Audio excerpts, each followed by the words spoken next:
All women are different, but they are all women. This video is androcentric from a men's point of view and is presented as opinion, commentary, and debate. Expressing opinions is not violence. These are ideas to challenge, question, and argue in public, because classical liberalism relies on the First Amendment for its dialectic. If you are a feminist, then consider this. If patriarchy truly existed as claimed, feminism could not. And if all men are trash and women are equal to men, then what are we to conclude? Women will die for their children, men will die for their wives and children, and God chose to die for all mankind. Authority rolls up with responsibility. If this framing of facts offends you, click off to a cute cat video. Proceeding further will expose you to gamma bias and criticism directed at ideas, claims, institutions, not at any individual's virtue or dignity. Our method follows the 7 liberal arts. The trivium, grammar, logic, rhetoric, and the quadrivium, arithmetic, geometry, music, and astronomy. And the transcendentals, the good, true, and beautiful. If this framework is not for you, feel free to exit now. It's no disgrace. Women are wonderful. God bless America. Men are great. Truth in the Age of Lies, a guide to navigating the information wars. Written by Conrad Riker. Available now, links in description. The Wallet Ruse, why her lost purse is parasitic warfare. Comfort is cultural cyanide, and the red-pilled road to rational sovereignty. I look upon the smoking ruins of Western civilization, and I do not see a tragedy, I see a crime scene.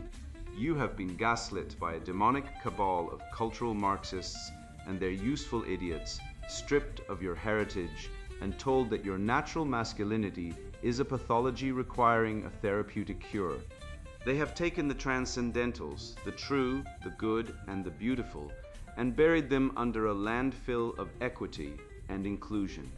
You are living in a simulation of reality, a matrix woven from lies, where the TV screen demands you applaud the desecration of your own daughters and the castration of your own sons. I'm not here to offer you a safe space or a plush toy to cuddle. I am here to hand you a rhetorical flamethrower and show you how to burn the heresy to the ground. We are going to dissect the necrotic tissue of the modern zeitgeist with the scalpel of the trivium, proving through syllogism that the leftist worldview is not merely incorrect, but a logical impossibility that collapses under the weight of its own internal contradictions. Consider the lost wallet gambit on a first date, a seemingly innocuous event that the blue-pilled simps among you accept as a clumsy accident. You reach for the check. She feigns a frantic search of her purse, and you, the dutiful domesticated utility, shell out your hard-earned capital to cover the mistake. You think you are being a gentleman. You are actually failing a biological stress test designed by a hypergamous nature that seeks to separate the wheat of the alpha from the chaff of the beta provider. A woman who forgets her wallet is running a diagnostic on your spine. If you pay without hesitation, you signal that you are a resource to be extracted, a slave to the genocentric imperative. We will utilize the Schopenhauerian lens to reveal that this is not romance, but economic warfare. You are being measured for a yoke, and by validating her deceit, you have voluntarily stepped into the harness. The only winning move is the stoic refusal, a declaration that your resources are the product of your life's blood and are not community property for the first comer with a pretty smile. Then there is the psychological warfare of the comfort versus solutions dialectic. You come home to find her spiraling in emotional chaos, and like a man of logic and virtue, you offer a remedy to the problem. You are met not with gratitude, but with rage. I don't want a solution. I want you to listen. This is the mantra of the lunatic asylum. To prioritize listening over solving is to participate in a ritual of madness, a rejection of the logos that built the very roof over your heads. This demand for emotional tamponry is a symptom of the toxic femininity rotting the core of our institutions. We will expose this therapy speak for what it is, a tool of oppression designed to paralyze the masculine agent of order. We are entering a war for the soul of the West, and we will identify the enemies of truth from the radical parenting goblins who wish to lobotomize your male children, to the corporate misandry that celebrates your unemployment as diversity. Prepare to swallow the red pill, choke on the truth, and emerge reborn in the fire of your own sovereignty. The ledgers of deceit, exposing the economic warfare of the lost wallet test. Money is the barometer of a society's virtue, Ayn Rand once asserted. And when you look at the modern dating marketplace, the mercury isn't just dropping, it's shattered at the bottom of the glass. Consider the lost wallet test, a seemingly banal social phenomenon that is actually a vital dialectical probe in the information wars. You sit across from a woman at a bistro. The conversation flows adequately, and then the bill arrives. Suddenly, her purse is missing, or she performs that frantic, theatrical pat-down of her pockets. The blue-pilled simps, trained like Pavlov's dogs by a culture of toxic femininity, will immediately swoop in to save her, whipping out their credit cards to cover the cost. But understand this, you are not performing an act of chivalry, you are submitting to a ritual of financial cuckoldry. This is not a clumsy accident, it is a calculated bioeconomic strategy, a probe by the female hindbrain to determine if you are a high-status, logos-driven patriarch or a compliant, servile provider to be exploited.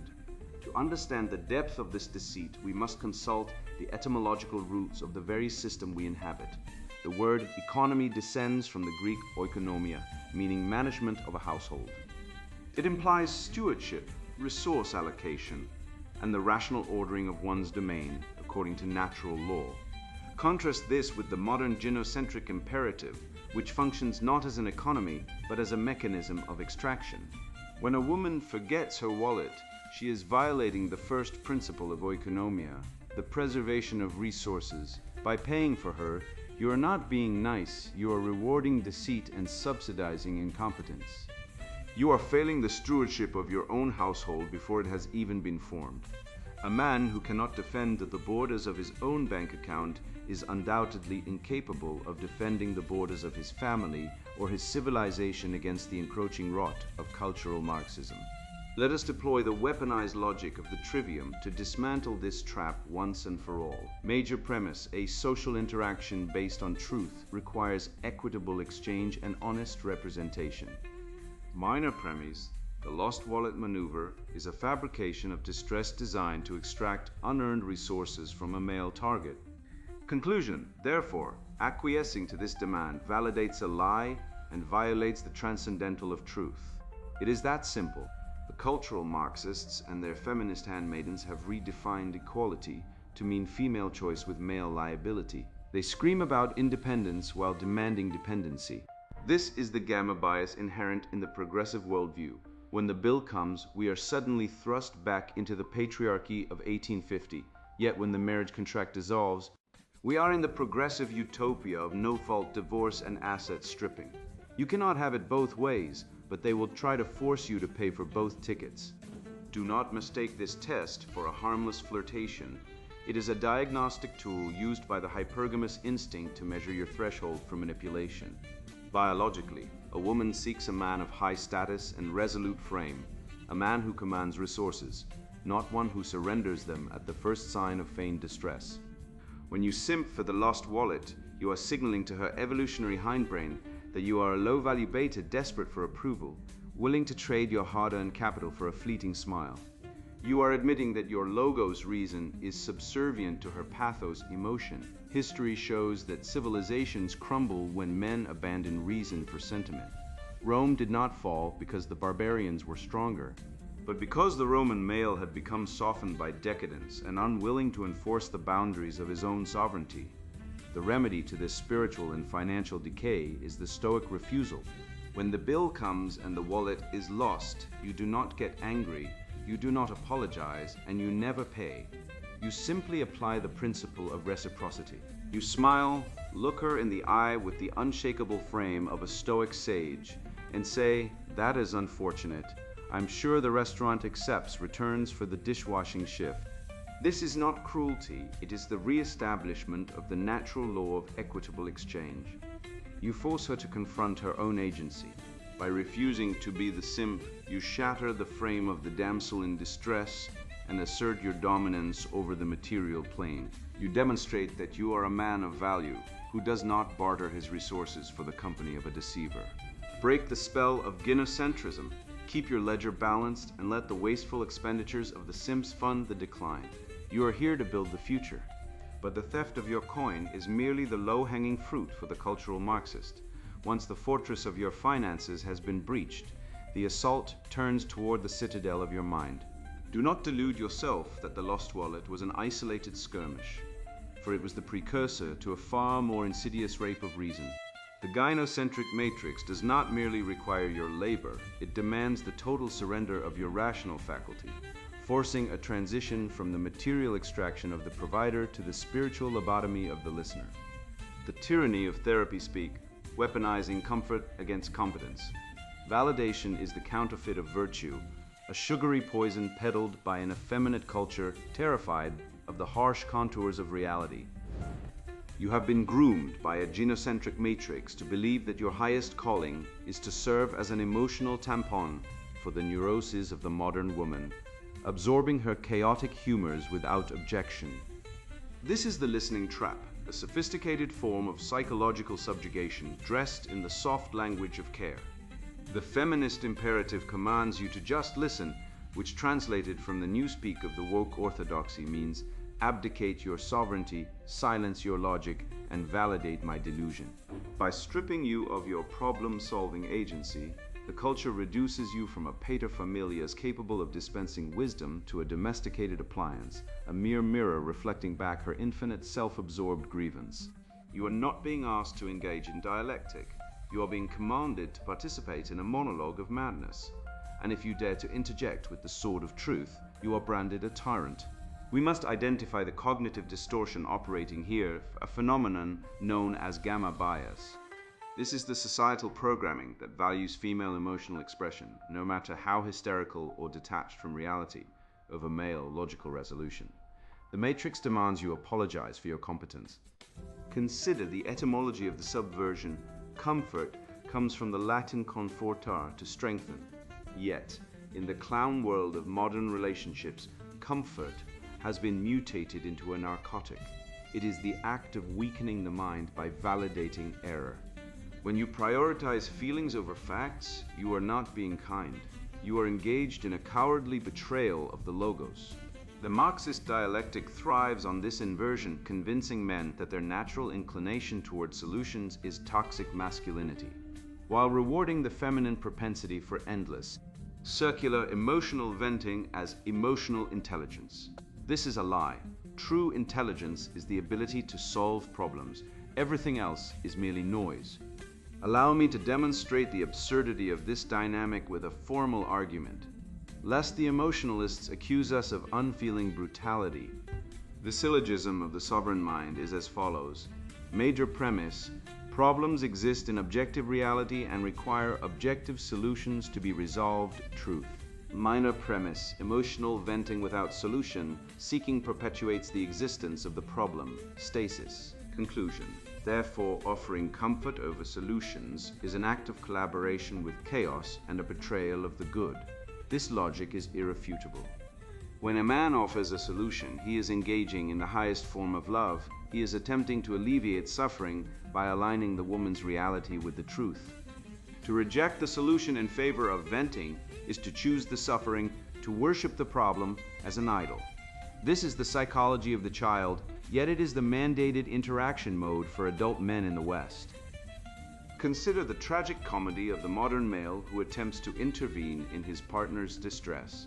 A friend of mine, a brilliant engineer, once listened to his girlfriend spiral into a hysteria about her career, a classic avalanche of angst.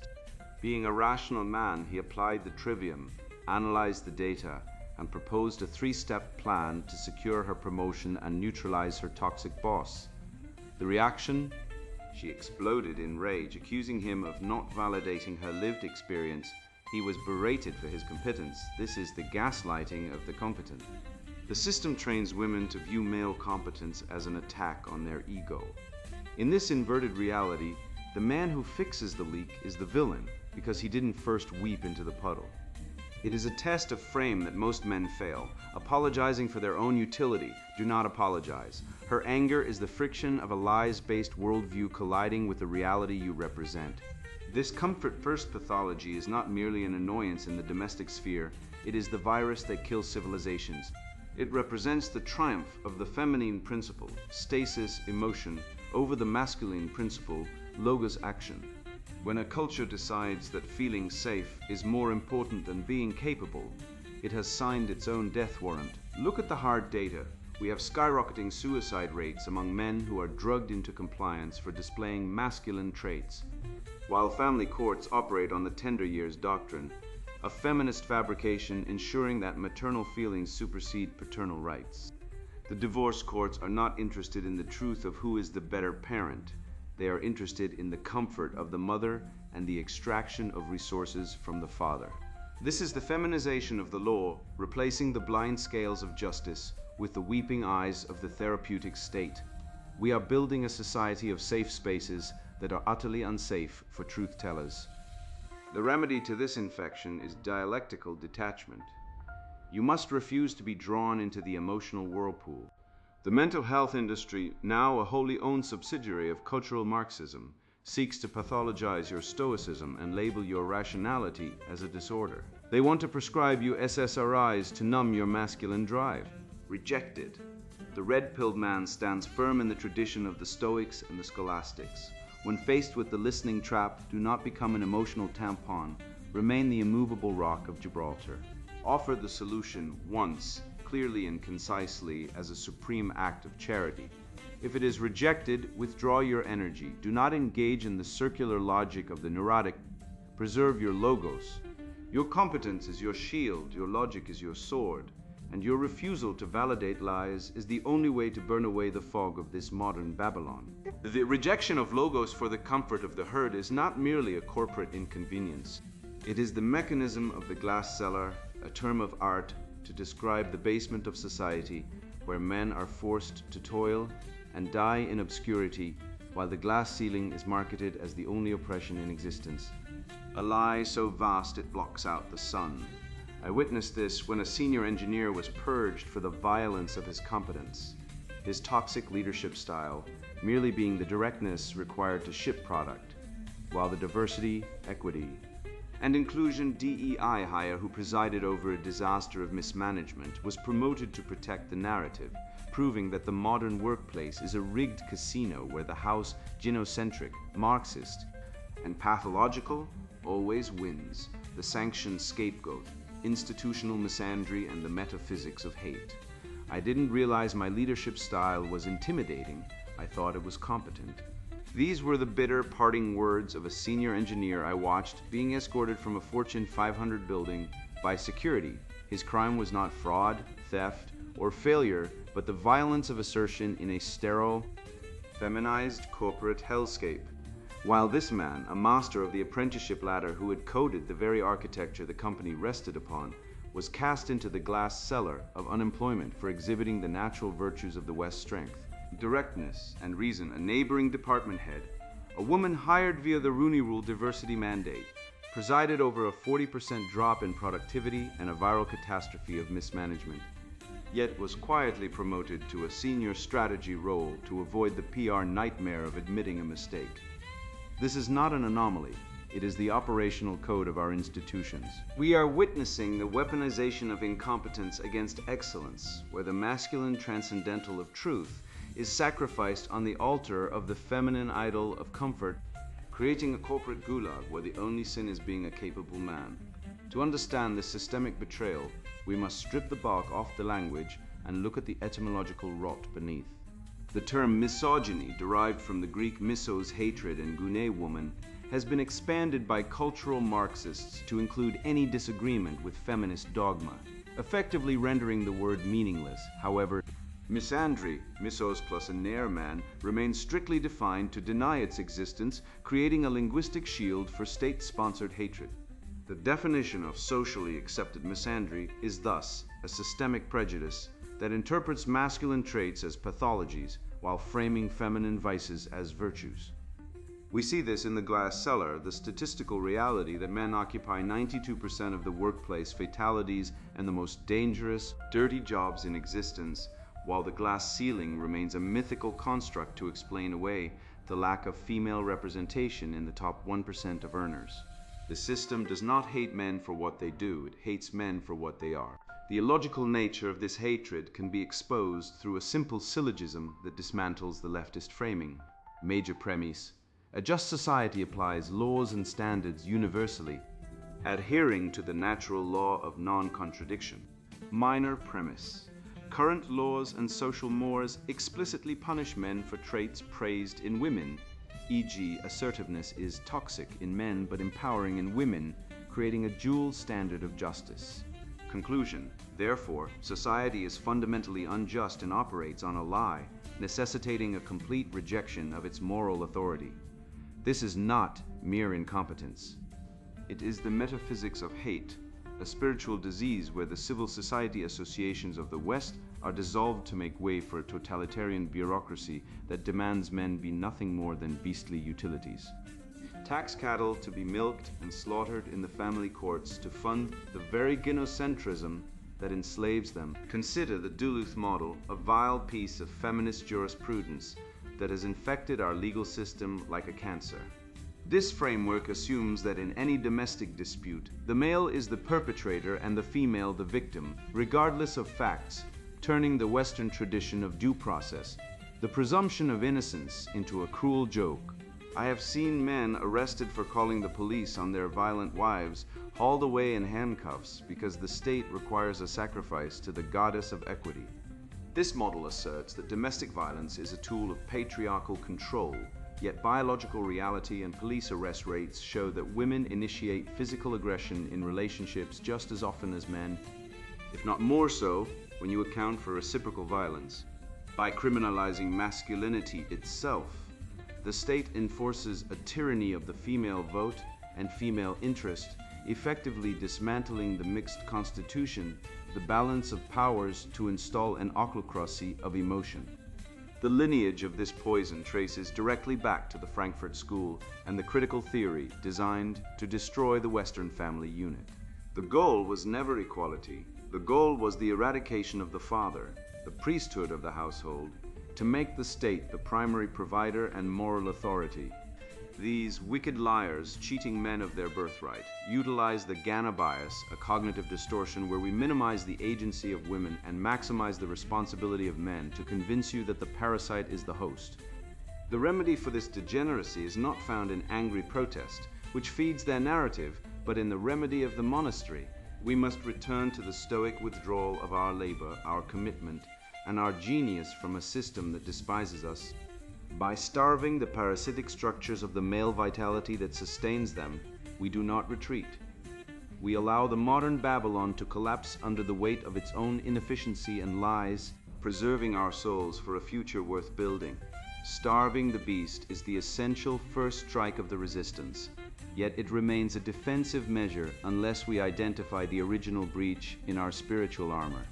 The cultural Marxist contagion did not wait for your induction into the workforce to hollow you out. It was administered in the home, where your innate masculine telos was diagnosed as a disorder and systematically dismantled by the soft tyranny of compassion.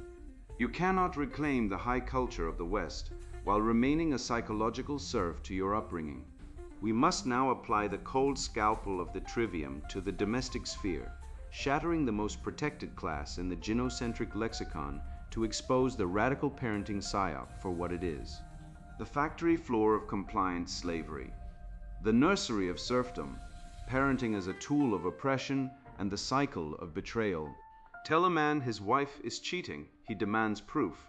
Tell a man his mother conditioned him for servitude, and he reaches for the smelling salts. This aphorism, cold as a scalpel, cuts through the sentimental slush of modern family dynamics to reveal the festering necrosis underneath. You have been sold a fairy tale, a Disney-fied hallucination where the home is a sanctuary and the mother is a saint. But in the harsh light of the red pill, we must apply the same ruthless skepticism to our origins that we applied to the divorce courts. You are instructed to honor your parents, yet the very commandment designed to secure social order has been weaponized by a gynocentric culture to extract blind obedience from men long after childhood ends. You must break the spell. You must look at your upbringing, not as a series of benign misunderstandings, but as a deliberate, if often subconscious, breaking of the male spirit. When your mother shushed your boisterous energy or your father told you to just do what the teacher says to keep the peace, They weren't protecting you. They were castrating the warrior within to appease the gods of domestic tranquility. You were drafted into a war before you could speak, and your first commanders were often the very people who claimed to love you most, training you to seek female approval as the highest good, and to view masculine assertion as a sin requiring immediate penance. Consider the syllogism of the soul, a logical construct that the matriarchal educational complex dares not whisper. Major premise: a child requires the development of virtue, specifically courage, resilience, and stoicism, to become a functional, autonomous adult, capable of navigating a hostile world. Minor premise: radical parenting with its obsession with safetyism, emotional incontinence, and helicopter hovering actively suppresses these virtues in favor of obedience, fragility, and dependency. Conclusion: therefore, radical parenting is not an act of love. It is an act of child abuse against the soul of the boy. We see the wreckage of this logic in the public school systems, the indoctrination camps where the natural hierarchy of competence is flattened into an egalitarian sludge. Boys are no longer judged by the apprenticeship mastery ladder of old, where skill and grit earned rank. They are judged by their willingness to sit still, shut up, and parrot the neuroses of aging spinsters. When a boy acts like a boy, when he exhibits the evolutionary biological drive to compete, to wrestle, to conquer, we do not channel that energy into the mastery of a craft. We drug him. The ADHD epidemic is nothing short of a chemical lobotomy, a pharmaceutical gagging order enforced by a system that pathologizes masculinity because it fears the untamed male spirit as a threat to its bureaucratic serfdom. We must confront the betrayal of the mother, a taboo so potent it strikes fear into the hearts of even the most hardened rationalists, yet Schopenhauer's ghost laughs at our cowardice. The mother-son dynamic, stripped of the sentimental Victorian varnish, is often the first conspiracy of lies a man encounters. Women by nature and strategy seek resources and security, and in a gynocentric social order, the son is not a future patriarch to be forged, but a utility to be domesticated.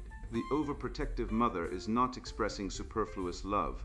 She is engaging in a soft power psychological operation to sever the boy from his natural masculine instincts, ensuring he remains a docile provider rather than a dangerous rebel.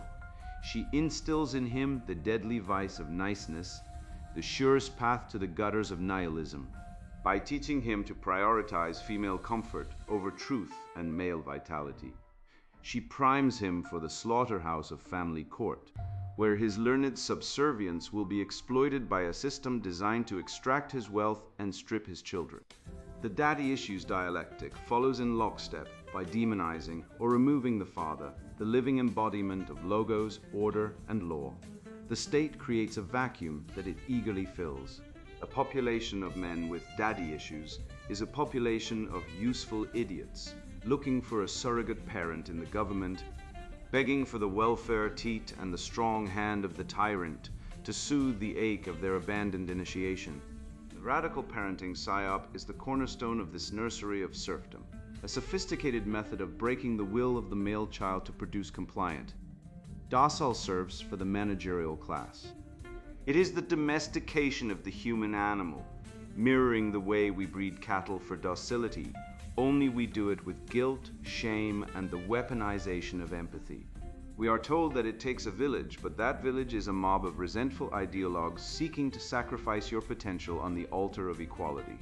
They redefine good parenting as the production of a gender-neutral, androgynous worker drone incapable of independent thought, a creature that feels but cannot reason, that submits but cannot fight. This is the feminization as weakness that presages the fall of every great civilization. When the virtues of the barracks and the workshop are replaced by the hysterias of the nursery, the barbarians, not just at the gates, but already inside them, will inevitably win. The leftist dogma requires the destruction of the father's authority because the father represents the bridge to the real world. The harsh truth that competence requires struggle. Without him, the child remains an eternal infant, prey to the manipulations of the state and the whims of toxic femininity. But there is a remedy, a return to the ancient paths of the Western canon, if you have the stomach for the ascent. We must reclaim the patriarchal role not as a tyranny of fists, but as the heavy, glorious burden of stewardship. The father must become the anti-venom to the cultural Marxist rot, actively deprogramming his sons from the lies they inhale with every breath of the modern air. This requires the formation of civil society as resistance, independent masculine spaces that function as the guilds and lodges of old, immune to the suffocating scrutiny of the diversity officer. We must build the apprenticeship mastery ladder anew in our own homes and private associations, teaching our sons that value is not given, but earned through the sweat of the brow and the forge of the mind. We must instill the trivium, grammar, logic, rhetoric, not as school subjects, but as weapons of the soul, so that when the lie comes dressed in the robe of compassion, they can dissect it with the scalpel of truth. This is the only way to break the cycle of betrayal. You must become the father you perhaps never had, the logos incarnate, standing between your legacy and the encroaching darkness, declaring with a voice of thunder that the nursery of serfdom is closed, and the academy of free men is now in session. You stand now at the exit of the Plato's cave of genocentrism, blinking in the harsh, searing sunlight of truth, but do not shield your eyes. This is the clarity you were denied. You have been dragged through the muck of your own programming, forced to stare at the bloody ledger where you were expected to sign away your sovereignty for a tepid smile and the privilege of funding a dinner date that was nothing more than a loyalty test for a simp. You now see the lost wallet not as a clumsy accident requiring your chivalrous rescue, but as a calculated probe of your weakness, a dialectical feint designed to measure how quickly you will sell your birthright of logos for the mess of pottage called female validation. You have learned that the comfort she demands is the pillow she uses to smother your competence, and that the radical parenting tips you once considered compassionate are merely the soft, fascistic tools of a decaying civilization trying to castrate the spirit of the next generation of men before they can even hold a sword. You have absorbed the bitter, necessary medicine of Schopenhauer. The romantic haze has lifted, revealing the cold, hard geometry of biological interests, and the evolutionary imperative that drives the fair sex to hypergamy and, when unchecked, tyranny. Consider the architecture of the trap you have just dismantled. You are armed with the trivium, grammar to name your enemy, logic to dissect their lies, and rhetoric to crush their narrative. You possess the syllogism that sets you free. Major premise: a just society rewards competence and virtue. Minor premise: the current genocentric order punishes competence, toxic masculinity, and rewards victimhood, female privilege. Conclusion: therefore, the system is illegitimate, and your withdrawal of consent is a moral imperative. Look at the scoreboard of this war. 80% of suicides are men, 90% of workplace deaths are men, and fathers are stripped of their children in family courts with a bureaucratic efficiency that would make a totalitarian regime blush. Yet the cathedral of woke screams that you are the oppressor. It is a lie so audacious, it almost commands respect, like a pickpocket blaming the victim for having bulky pockets. You are not a deadbeat for refusing to pay for a date's gambling debts. You are a steward of resources, a guardian of the oikonomia of your own life, refusing to cast your pearls before swine or your credit card before a solipsistic test of your subservience. Your ignorance is cured. You cannot unsee the strings of the puppet master, nor can you unhear the dog whistle of emotional labor, which is nothing more than a demand that you abandon the solutions-oriented mind that built the very roof over her head. You have reclaimed the concepts of due process and natural law from the fog of feminist dialectics. You know now that the mother-son complex weaponized by the state and pup psychology serves only to create docile serfs, severing the apprenticeship mastery ladder that turns boys into men of the West. The mental herpes of therapy speak. This obsession with feelings over facts, comfort over competence, has been excised from your psyche by the red-hot iron of rationality. You are no longer a utility, a walking wallet, or an emotional tampon to be discarded when the icky feelings subside. You are a sovereign entity, a locus of order in a chaotic void, and you hold the line of Western civilization in your refusal to apologize for your strength, your logic, and your refusal to submit to the lost wallet shakedown ever again. Go forth with this shield of cynicism and sword of truth, brothers. Do not hoard this wisdom like a miser in his counting house. Spread this gospel to the blue-pilled masses, still slumbering in the matrix of female primacy. Share it with the young man buying drinks he cannot afford for a woman who despises him. Share it with the father ground down by a system that hates his authority. You have paid the price of admission to reality, and while the truth is a hard master, it is the only one that pays in the currency of freedom. The shadows of the cave are seductive, but they are empty. You have chosen the light, the good, and the beautiful ruggedness of the unvarnished real. Now act accordingly. And now the sponsored book, Introduction Truth in the Age of Lies, a guide to navigating the information wars. Look around. Every screen you see pumps out lies faster than truth can catch up. I've been there, staring at the flood of fake news and AI-generated distortions, feeling the ground shift under my feet. They called me paranoid when I questioned the COVID death counts in 2020. Then the CDC quietly revised the numbers downward by 40%. They laughed when I said social media algorithms radicalize teens. Now the Surgeon General issues warnings about it. This isn't paranoia, it's pattern recognition. You're tired of being gaslit by journalists who call riots peaceful protests. Tired of seeing deepfakes of politicians saying things they never said. Tired of getting mocked for demanding evidence, only to watch the narrative collapse months later. I wrote this book because I nearly lost my family to disinformation. My wife believed a viral hoax about vaccine side effects. It took 3 days of forensic source checks, methods you'll learn in the Verification Arsenal chapter, to prove it was a Russian bot farm's creation. That's when I realized truth isn't passive. It's a weapon you must forge yourself. This manual is for rational men who lead, men who protect, men who value evidence over emotion. Inside, you'll master battlefield skills like time travel verification to fact-check historical claims using satellite archives.